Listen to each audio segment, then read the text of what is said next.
Good afternoon, Chris. It's good to see you. Same here, James. I'm really glad we have a chance to spend some time connecting further and talking about data and storytelling, which some people obviously see as data storytelling. But before we get into any of that, maybe let's just, for our viewers and listeners, just do some quick intros. I'll go first. My name is James Warren, and I'm the founder and CEO of Share More Stories. And we have a platform called the Seek platform, which we use to do human experience research. And I guess the relevance of that in this conversation is we collect stories and use stories as the data for which we're developing our customer experience or employee experience recommendations. So that's the super quick high level view of me. What about you, Chris? Yeah, thanks, James. So I'm Christopher Chin. I'm founder and CEO of The Hidden Speaker. What I focus on is an underappreciated, overlooked area of the tech industry, which I feel is the soft skills part. So the communication, presentation, storytelling. And the reason I'm interested in this is working in the industry, I saw so many times great technical work fail to have the impact it could just because of that lack of effective communication potential that it could have reached. So what I do now is help bring out the hidden speaker, if you will, in each person or in each data set, because I, as a young adult, also had trouble bringing out my own hidden speaker. So now this is the work I do, and it's the most rewarding work I've been involved with. I love that. And you just hit on probably one of the most important pieces of why any of us do what we do, which is the why. And I love that. And I think, you also hit on something else that resonates deeply with me and is frankly what made me start paying attention to you, which is in a different way, you're using the power of story. You're saying, hey, there's a story to be told here, and I am sometimes the narrator of it. Sometimes I'm actually, the protagonist of my own journey. It depends on what kind of story we're telling. But that spoke to me because I love stories, and stories is fundamentally for me probably the most important part of how I want to show up in the world. And there's a quote from Dr. Maya Angelou that whenever we would do our research, it used to all be in person until we got our platform built. I would lead each session with this quote. And the quote is, there's no greater agony than bearing an untold story inside you. So our premise was, you had people, consumers, employees, community stakeholders who had stories about their lives and their experiences. And those stories were not only yearning to get out, we believe they were yearning to be heard by people who could do something with them, who could make better decisions about those experiences, those being predominantly company or some cases nonprofit organizational leaders. And in its own way, I feel like we were approaching the question that you are approaching from the other direction, which is, you know, we've got this data, we've got these stories of these people lives, and they tell a bigger story. How have you gotten to a place of clarity and maybe even impact with your clients when you think about telling that better story, unleashing that hidden speaker? What's that journey been like for you and for the folks you're working with? I love the Maya Angelou quote that you used. And I'd say a different but related Maya Angelou quote is one that drives me. And it's something that goes, people don't remember what you said or did, they remember how you made them feel, in essence. And I believe that because no matter how good your data is, how many insights there are, you need to connect that to what people care about to make them feel something. Because if they feel something, then they'll do something. So what I do a lot in my work is similar to what you described. Let's look at the data. In your case, that data are the stories themselves. And let's find that bigger picture narrative. Let's take people from where they started to where they want to go. And the whole presentation, the whole data story we're telling is how do you get from point A to point B in the most efficient way? And making that really compelling, that gap, so that people feel inspired to take action to get there. Yeah. The getting, helping people get to a place of decision by starting with how they feel is fundamentally kind of, I mean, that's how I think we're wired. I think that's how I see the world. And that's how I see some of these business decisions that we're asking people to make. Because I think the easier transactional things that could be made in most cases are made. The business leaders that are any good know how to make those decisions. It's the harder ones that really require us to think deeply. What do you need to actually know and feel in order to do? And I think that, I've used that frame a lot, know, feel, do. Mhm. How do we want people to, feel when they leave here? What do we want them to know? What do we want them to do? And I think you're kind of putting even more of a narrative arc to that when it comes to presenting data to drive an action. How did you get on that kick? What brought you Yeah. there? When I was working in the data industry and the tech industry, I saw a lot of products being made. So a lot of things being made, let's say reports and dashboards and analyses Yeah, showing all the data. But then people weren't doing anything about it. And that made me think, well, why aren't they doing anything about it? And because of my prior background in music composition, trying to tell story for film, I said, well, when I see those creative works, I feel more inspired to do things because they touched me emotionally. So there's something missing emotionally here in the data. Maybe we can add that in.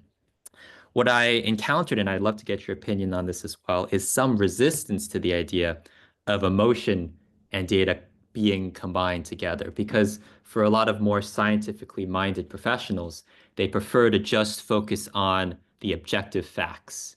The emotions are the mushy, subjective, biased part. So let's not do that.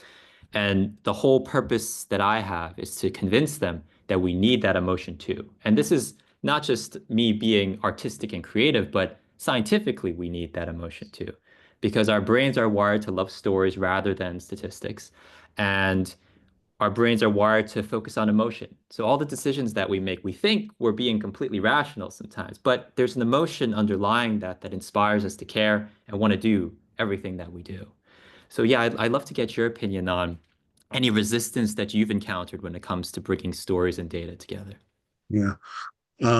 Great point. And my partner Andy Citizen, he's our CTO. He has thought also deeply about this. You guys should get together and talk because he has thought really deeply about the science and the data behind emotion because that's what we're doing in our work, right? We're taking stories and we're quantifying the emotion in those stories. We've looked at 55 different, not just things like sentiment and basic core emotions, but values and needs and even facets of personality traits. And we've developed an algorithm that says based on how this person is describing this experience, the words they're using, the sequence they're using, the text, there's an emotion there. And we know that to be true in the bigger, truly objective sense, which is all of us interacting with each other as humans. We can see the way we react to each other very, very quickly and emotionally because our emotions are shortcuts for things we know or believe to be true. And so when something triggers my emotional response, it's still neurons firing in the brain the same way other neurons fire when I see numbers on a chart. But these neurons and these synapses and these patterns are really powerful because they help us connect to something that feels deeper and therefore feels easier to believe or understand. And so when we say, hey, I can relate to you through your story, it's not just because it sounds good, it's because that's how humans came to survive, to thrive together as a species was that collective well-being, that sense of you tell me a story about what's over there that will help me avoid going over there because that's where danger is. It started to become part of how we operate in the world. So we use these stories and the feelings that are associated with them as mental shortcuts for things we know and believe to be true. Now, the challenge in that is sometimes if we consume stories in data and other ways that are part of the story or a false version of the truth, then we wind up activating and sort of, putting on steroids, if you will, actions that are based on a less than accurate or less than complete narrative or picture or frame. But I always liken this to, people wonder like, well, why does the story matter and why do the feelings matter? And I'll say because I could tell you what happened, but if I tell you what happened with emotion, you might understand how that impacted me, or even the other person, because I'm describing it with some metadata. The emotion becomes metadata to the event. But the other reason why I want to tell it as a story is because I can offer you perspective. If I tell you a story and I say this happened, then this happened, then this happened, sort of an objective, detached voice, you might see that as a set of facts. But if I tell you this person on the northwest corner saw the car turning first before they hit the fender bender, well, this person on the southeast corner actually saw a pedestrian start into the crosswalk and then stop and back up, and that caused the car to hit the brakes. You start realizing that, yeah, the event might have been there was a fender bender, but you need four perspectives to understand how it happened, why it happened, and maybe who was at fault. And so to me, bringing the story into the data and bringing the emotion into the story allows us to not only activate those deeply wired mental shortcuts, it also helps us make space for understanding the data by looking at it through different perspectives. I love so much of what you said, and I'll add on a few pieces. Yeah, please. Another scientifically rooted explanation for why emotions are important is the late Daniel Kahneman had his dual processing theory of mind, which states there are two modes that we use to understand the world. The first is a quick, intuitive mode based on emotions and pattern recognition. But then there's also a slower analytical mode that's based on logic and processing data. You need to engage both for people to pay attention. So if you only Yes. have the data, then people are going to be slowly rationalizing that and piecing it all together, and they'll disengage because that's a lot of cognitive effort. But if you also pair that with the quicker emotional side, they'll be constantly re-engaged. So visuals, emotions, stories. And that combination of the two is really, really powerful. The other thing I'd add to a lot of what you said, in addition to emotions being shortcuts, they're also that way to connect to each other. So something that I like to see the difference between science and the humanities as is the scientific view, the data view, is very granular, which is important. We do the processes, we look at the data, and it's kind of this microscopic look at the world, the process. But we also need to pair that with the bigger picture, the more systems view of the world to complement the scientific one, because we need to see how all these data points are connected as a whole. Yes. So rather than just, hey, segment A over here is experiencing this problem because of this data point, because of this historical trend, how does that tie to the company and what its goals are? And how does that tie to the people that it impacts? So all of that together, that's where the emotion also comes into play. Now it's you talked about the sort of two ways that we sort of process the world and engage, and therefore, you know, activating both types of our thinking, both parts of our brain, so to speak, just makes for more effective communication, right? Because we're covering more of the bases. We're giving people more on ramps, more ways to activate.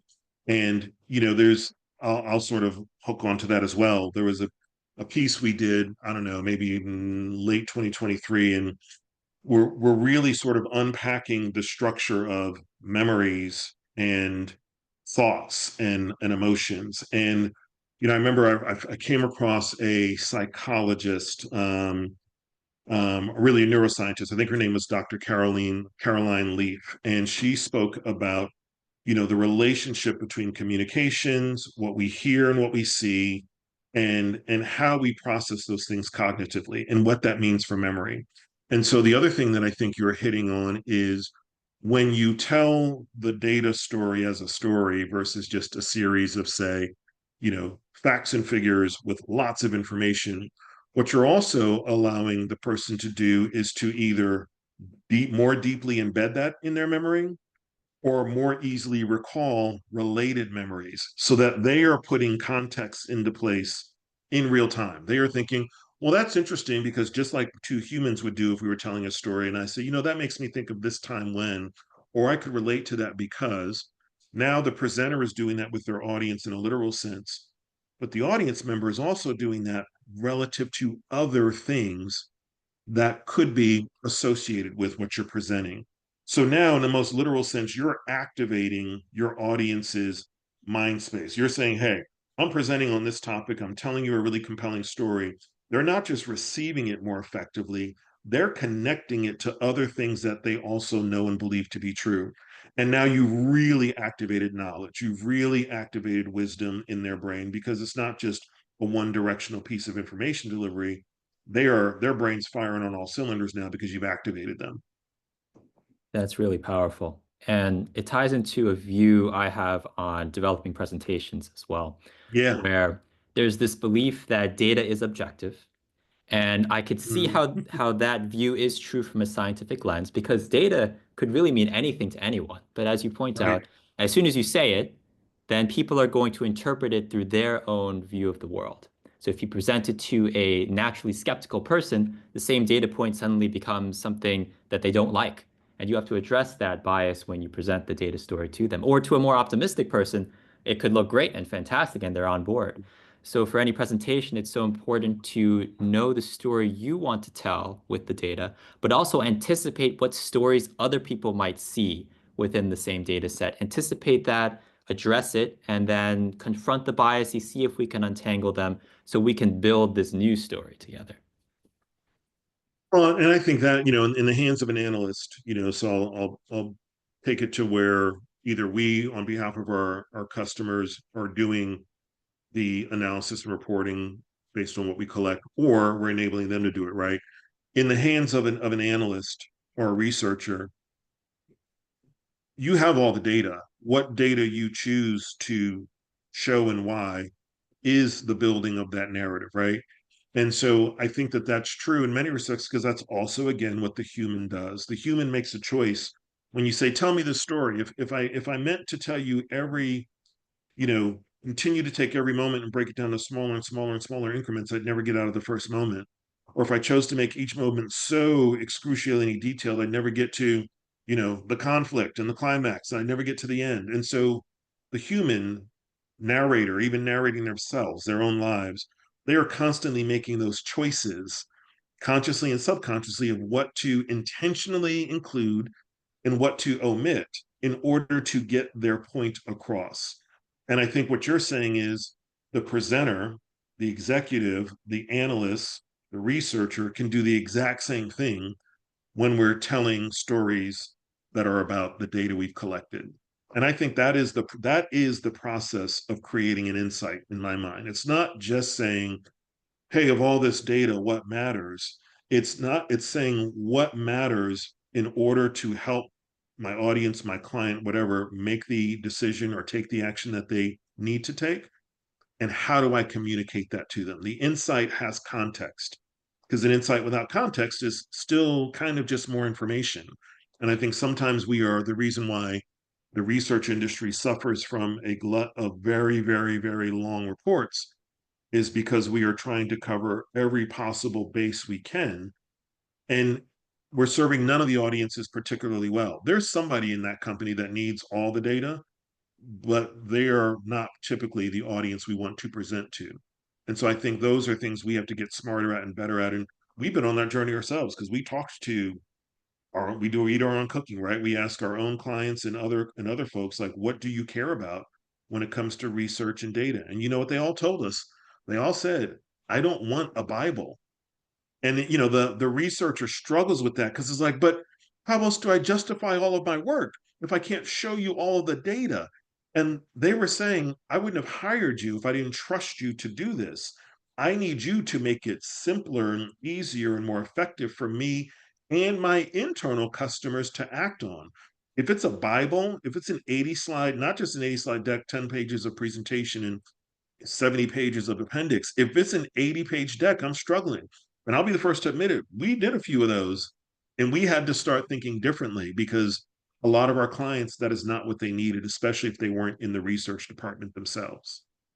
Yeah, that's such an important point and speaks to great best practices for presentation in general too, where for the person creating the presentation, we care about the things that we did to design all the material, to do all the analysis, but that curse of knowledge can make us forget that other people don't care about the same thing.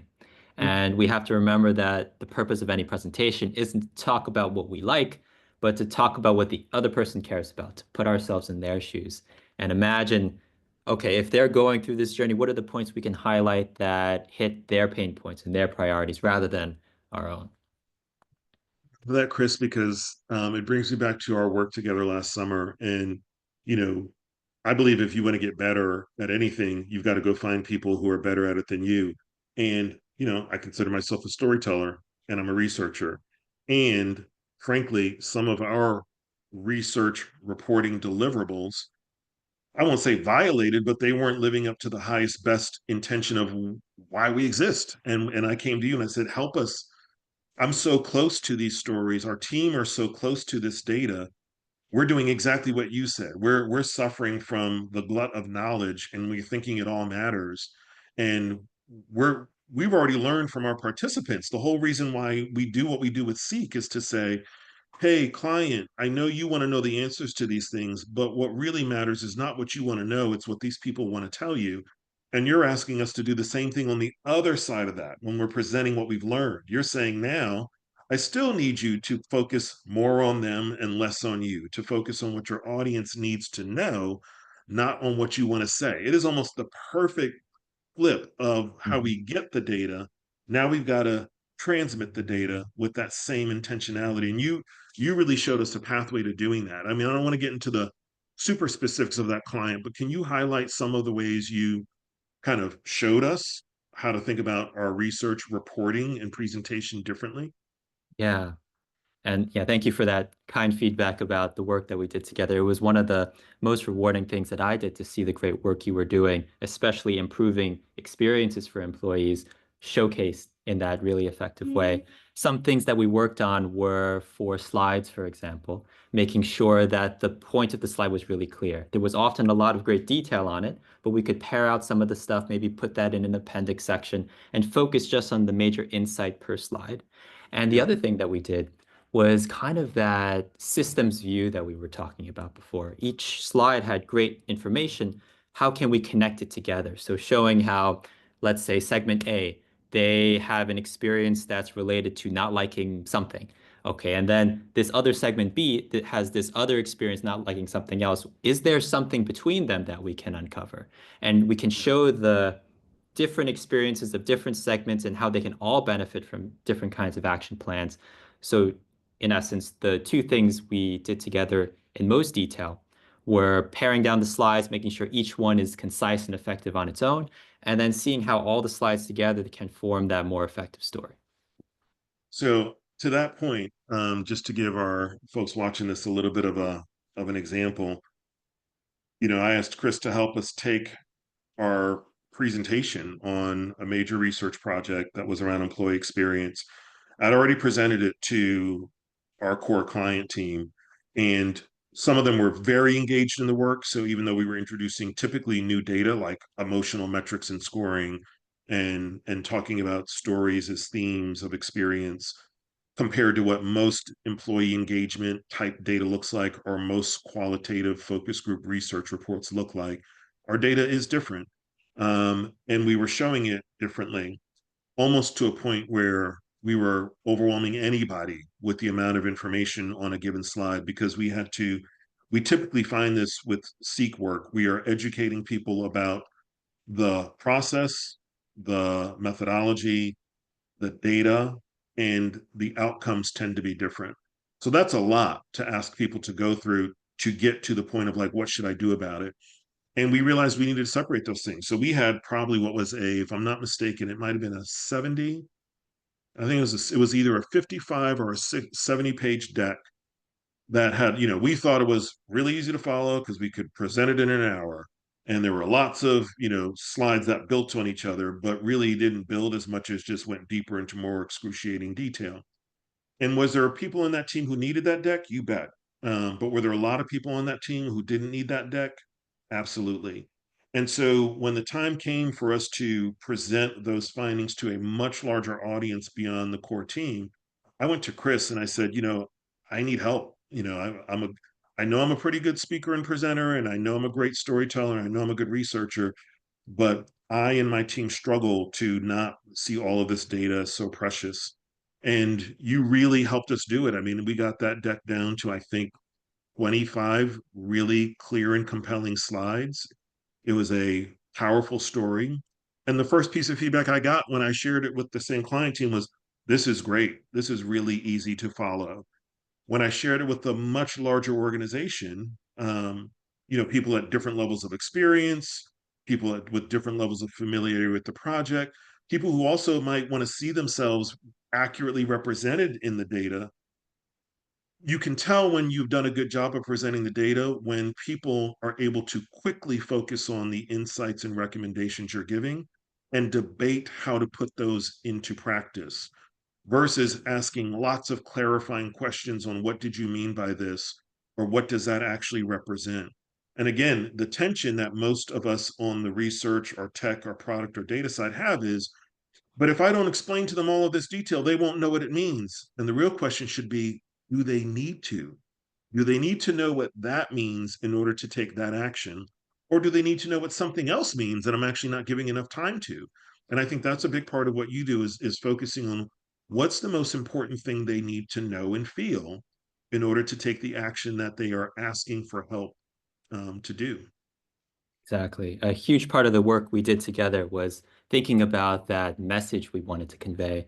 And I Yes. really liked your analysis of how people felt it to be more effective in the more concise version by the questions they were asking. I really like that Yes. because for me, a metric of success for a presentation isn't the slide deck itself.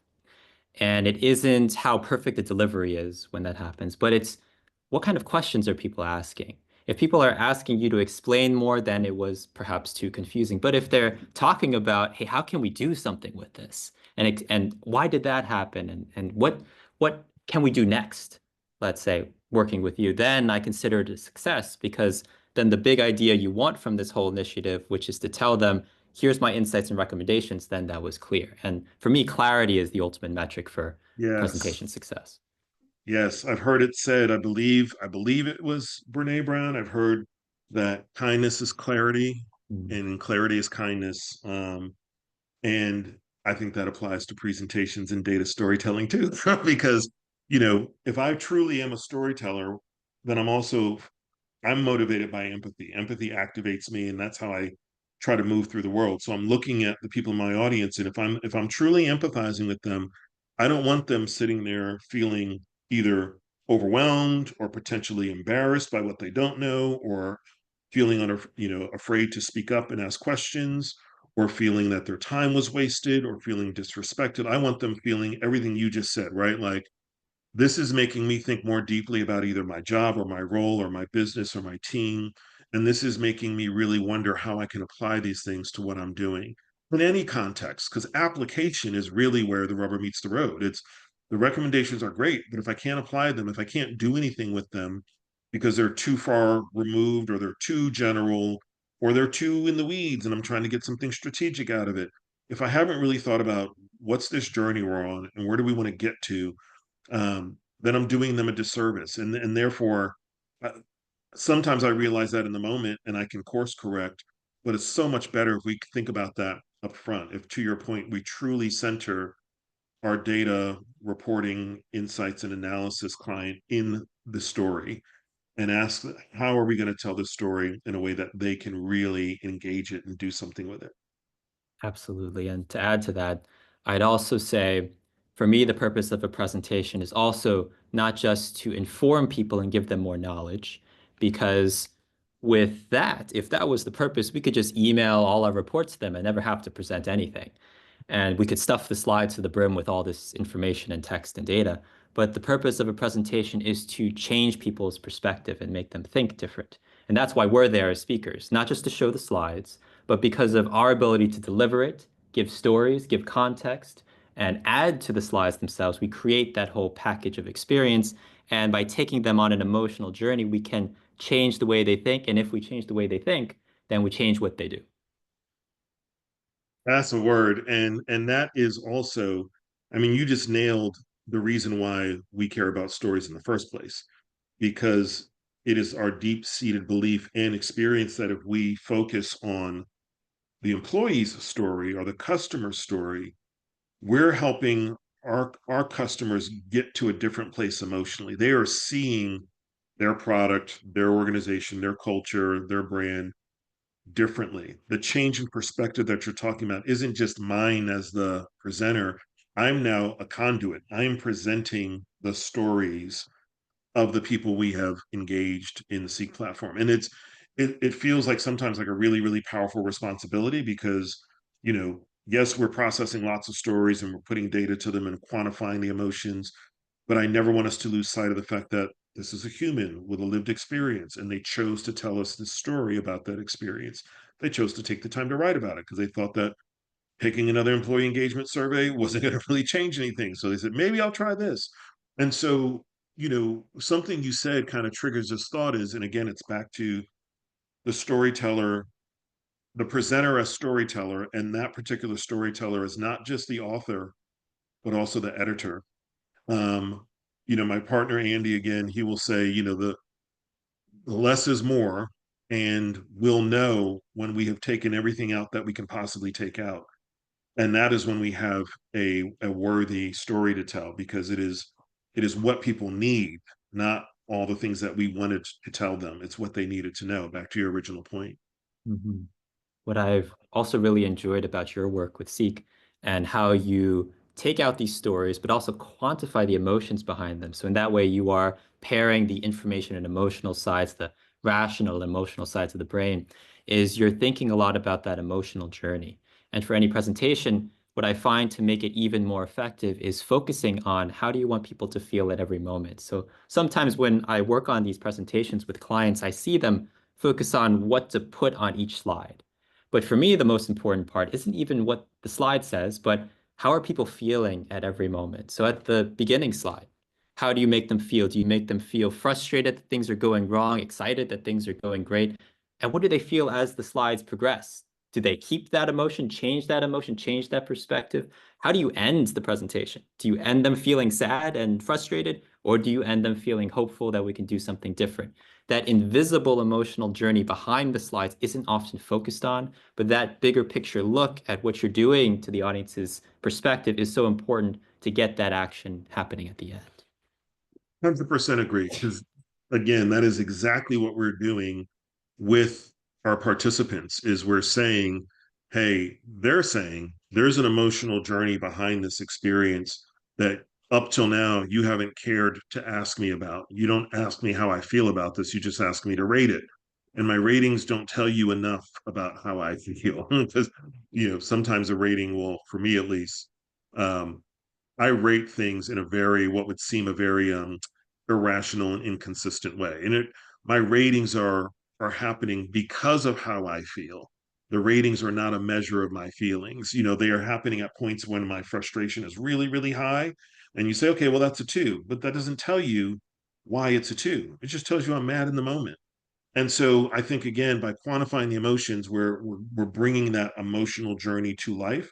But it goes to the things you've shared around data storytelling, which is to say, we have such rich and deep emotional data about every story and every person, and I'm accustomed to wanting to show all of that. And you showed us, well, there's a way to even this piece of quantitative information you have about this very specific emotion, there's a way to say that on a slide and in your voiceover that doesn't have people trying to figure out, like, what do you mean by, this correlation and this deviation and this color coding heat map of emotions, rather than saying these are the most important emotions that define this segment of the organization, and here's what that looks like in their experiences.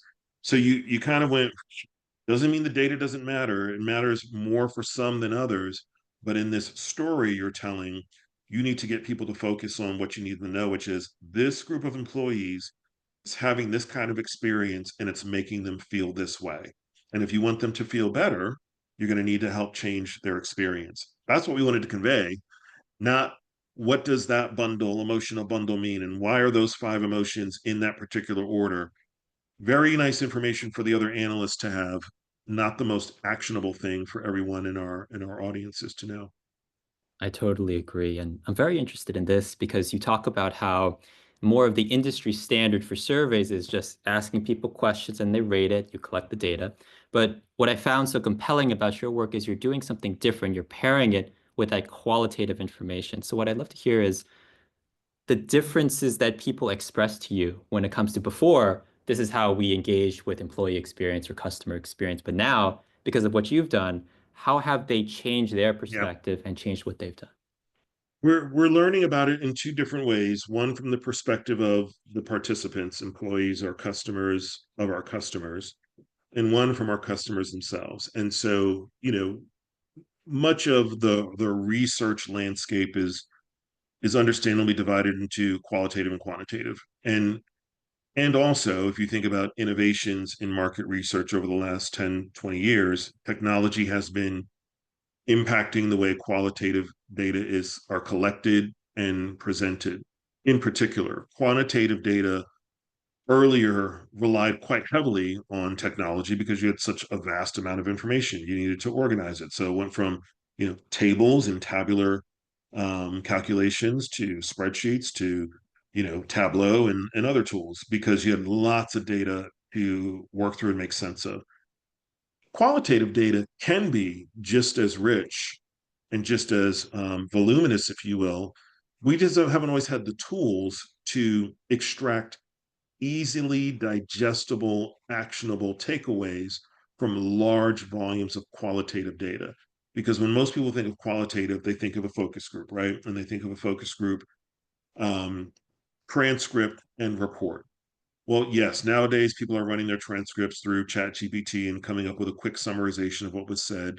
I don't think that ChatGPT is anywhere close to what that moderator and analyst in the room knows about those experiences. And so you had the benefit of that analyst framing those things into a report in a way that the client can make sense of. That's a very time consuming process. And it's also expensive. So you typically can't get to tons and tons of people with that level of depth that you get in a qualitative research. And so you'd go the survey route, you go quantitative. I would say even further on the qualitative, you would have methodologies like in-depth interviews where I'm just talking to one person for maybe 20 minutes and I'm getting a whole lot of information. But of course, that is the least scalable thing I can do. And I'm also creating a lot of unstructured data that I have to try to make sense of. And so what we started hearing from customers is they loved the the predominant think that, hey, the only way to make good business decisions is have a huge amount of quantitative data to support it. What you really found was that past a certain point, folks were just asking for more data to make themselves feel better about it. The data wasn't telling them anything substantively different if they didn't need it to understand very specific segments. It was increasing their confidence.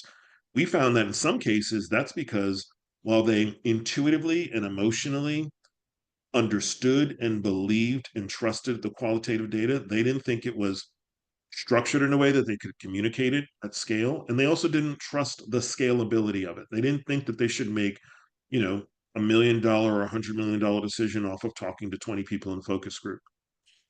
So what Seek does to solve both of those problems is say, hey, we built a web-based platform. 10, 100, or 1,000 people could share their stories about a topic. For the participant, what's becoming very different is, ooh, you're engaging me right now by asking me to share my story. You're showing that instead of the what I would consider the extractive action of answer my questions, you're creating an engagement action that says, I'm listening to your experience.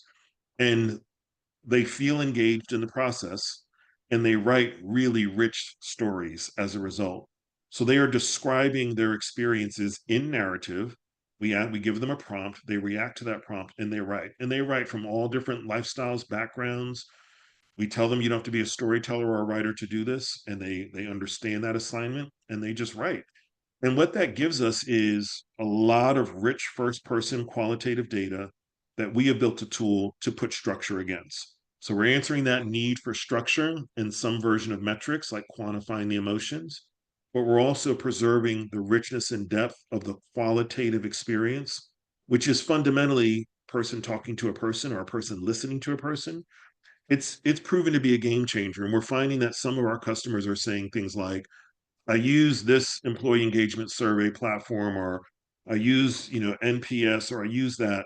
And those are good for telling me what's happening, but they don't do a really good job of telling me why. And if it's a problem, I really need to know why.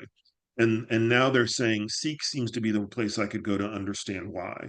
So that's kind of how we're navigating this shift. We say we're a qualitative data solution that has an analytic approach to it.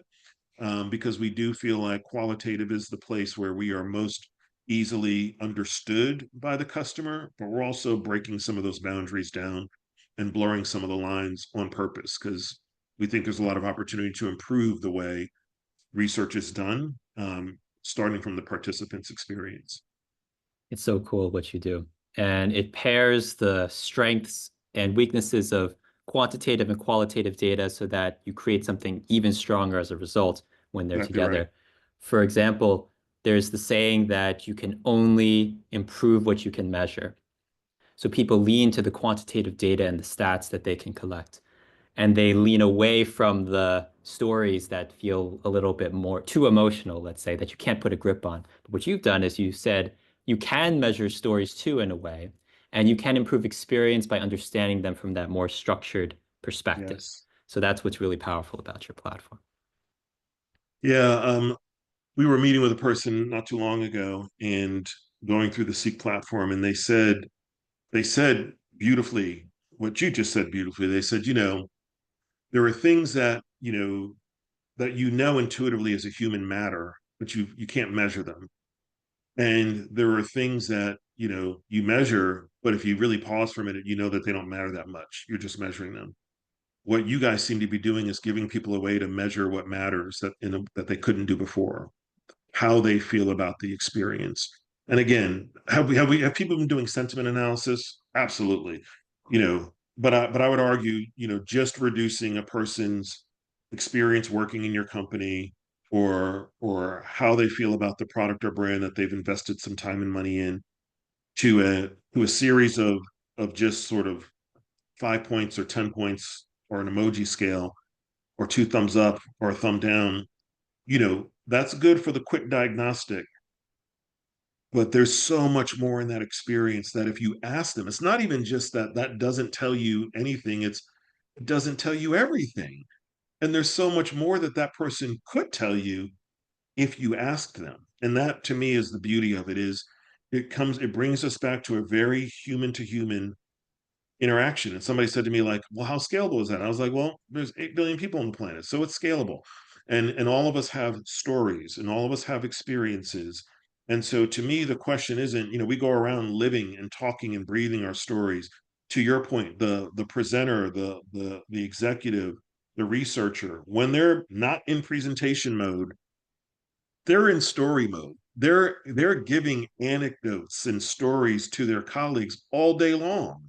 They're talking about what they learned in narrative form. And so it's almost like the minute we get into like the formality of the research communication process, we lose a little bit of the humanity. And I feel like you're bringing the humanity back in how we communicate the findings. And I'm trying to bring the humanity back in how we collect the data in the first place. And I mean, I think that's why, we work so well together because we are Yeah. both really motivated by restoring the fundamental humanity and what it means to understand humans in the first place.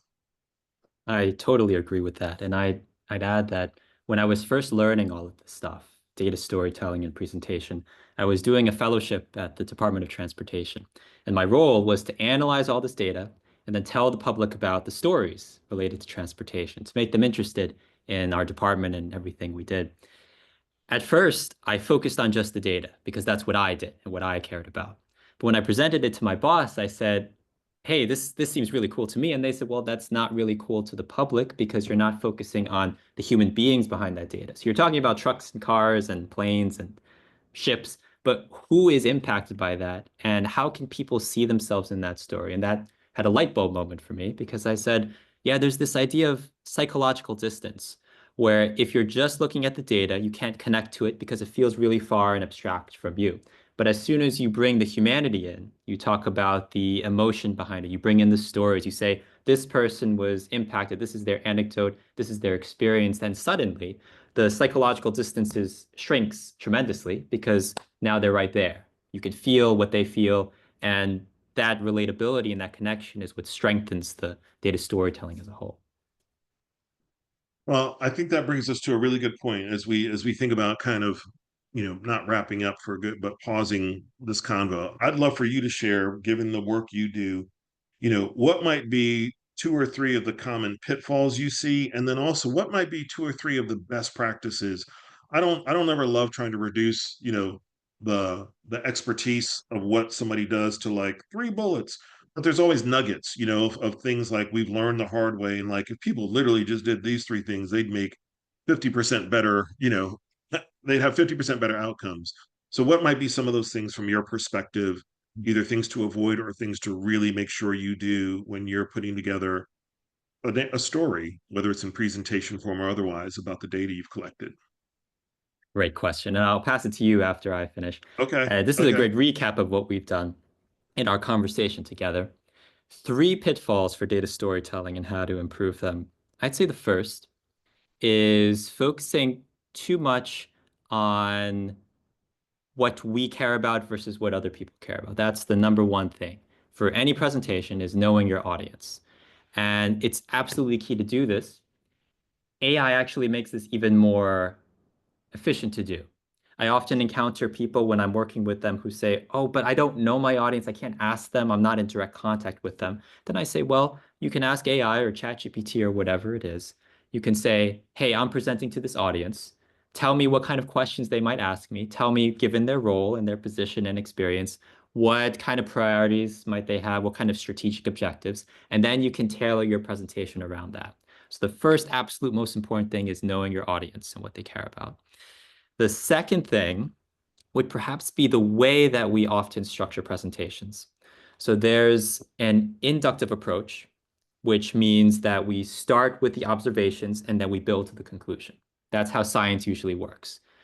However, while that works very well for analysis and getting the process down correct at every stage until you get to, aha, here it is, that can be less effective in a presentation because people are wondering, well, so what? Why are you talking about all this?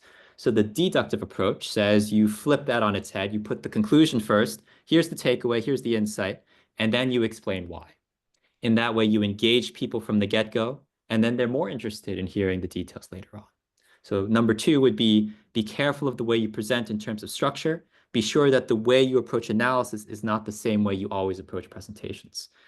The third would probably be the emotion versus information discussion that we had.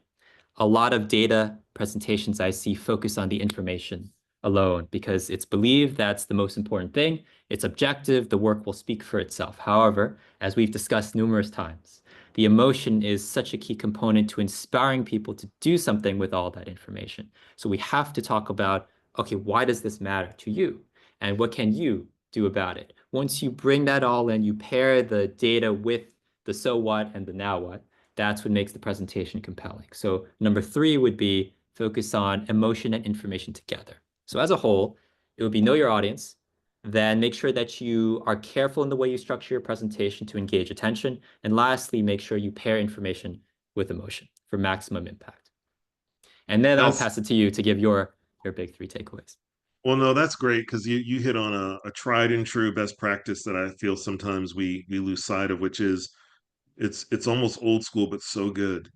Tell them what you're going to tell them, then Yeah. tell them, and then tell them what you told them. And you also just did that in that moment, which was brilliant. I would say if there's three things I want people to keep in mind when they think about, data storytelling and maybe a little bit more broadly researching and engaging participants to collect this kind of data in the first place. The first thing we talk about is engage, which is really a posture for the leader to be in listening mode. The engagement is, yes, you could say, well, I sent out a request for a survey. Okay. But how can you do that in a more engaging way? How can you show people that you really want to know what they have to say and that you are putting aside what you already believe and think is true because you want to focus more on what they have to tell you than what you think you know or what you want to hear more of? So engagement is the first step, in our opinion, of developing better insight because it's more than just checking the box. It's a posture that says the leader or the leadership team or the company is truly willing to listen. We all know what it's like when somebody asks you a question, but they've already made up their mind what the answer is.